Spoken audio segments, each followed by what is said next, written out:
نن تاسو د مځکې پر مخ د مسلمانانو حالات ګورئ. نن پر مسلمانانو باندې قیامت صغرا جوړ دی چې د قیامت په میدان کې پر انسانیت دومره سختی نه ده لکه پر هغې مسلمانانو باندې چې نن په خپل وطن او پر خپله خطه څومره سختی ده. نن د هغې ټوله وطن یو طرف ته 10 کیلومتره بل طرف ته 15 کیلومتره په هره شپه کې د هغې د بمبارولو د هغې د سوځولو دپاره د هغې پر سر باندې سل تیارې ګمان راغورځي. د هغې بچان در دیوالو لاندې، د هغې بچانو چغې در بامو لاندې او د هغې د بچانو اندامونه او ټوکړې پر مځکه باندې سره اوار. لیکن ما درته ویل د مسلمان ضمیر نسته، د مسلمان غیرت نسته، د مسلمان دل ازاري نسته او د مسلمان په زړه کې همدردي نسته. د مسلمان سره د هغې نه فکر سته نه غم سته او مسلمان خپله خوشحالي او خپل فکر او غم هغه ټوله د کرکټ پر میلو تماشو باندې راګرځولی دی. نو زما او ستا اولنۍ وظیفه د هغې مسلمانانو سره د همدردۍ په شکل باندې دا ده چې د هغې مسلمانانو درد په زړه کې احساسول، د هغې غم په زړه کې راګرځول،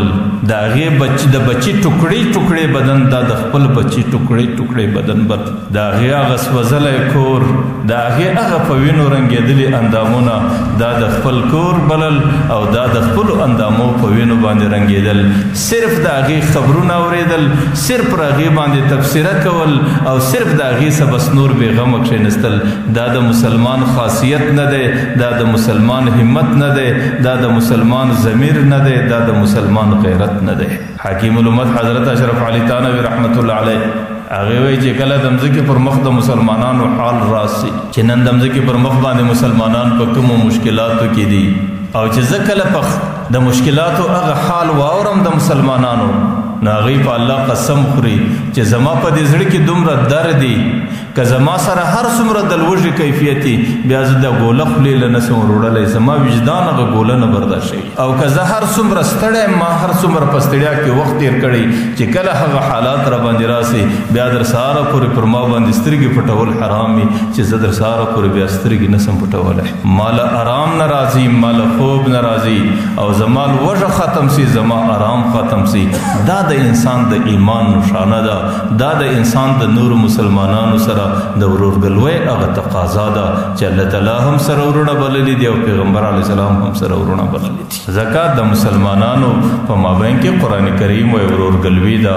یو ورور به د بل ورور په تکلیف ځان خبروي او یو ورور به د بل ورور دفاع ته تیاریږي او یو ورور به د بل ورور د ضرورت او د هغې د مشکلاتو د دفاع به در خپله وسه پورې په خپل دماغ کې راولي. نن تاسو د مځکې پر مخ ګورئ یهود و نصارا دي چې د هغې در فرده شکل یا د امریکې دی یا د برطانیې دی یا د اسرائیلو دی چې هغې نن د مځکې پر مخ باندې پر مسلمان کم قیمت جوړ کړی دی او د هغې په مقابل کې مسلمان په کم غفلت کې او مسلمان په کم لاوبالي کې او مسلمان په کم عیش و عشرت کې مست زندگی ورته تېروي. هغه ډېر مکار قومونه دي، هغه ډېر چلبازه قومونه دي، هغې په ډېره آهسته د مسلمانانو د ایمان امتحان پورته کوي. هغې په ډېره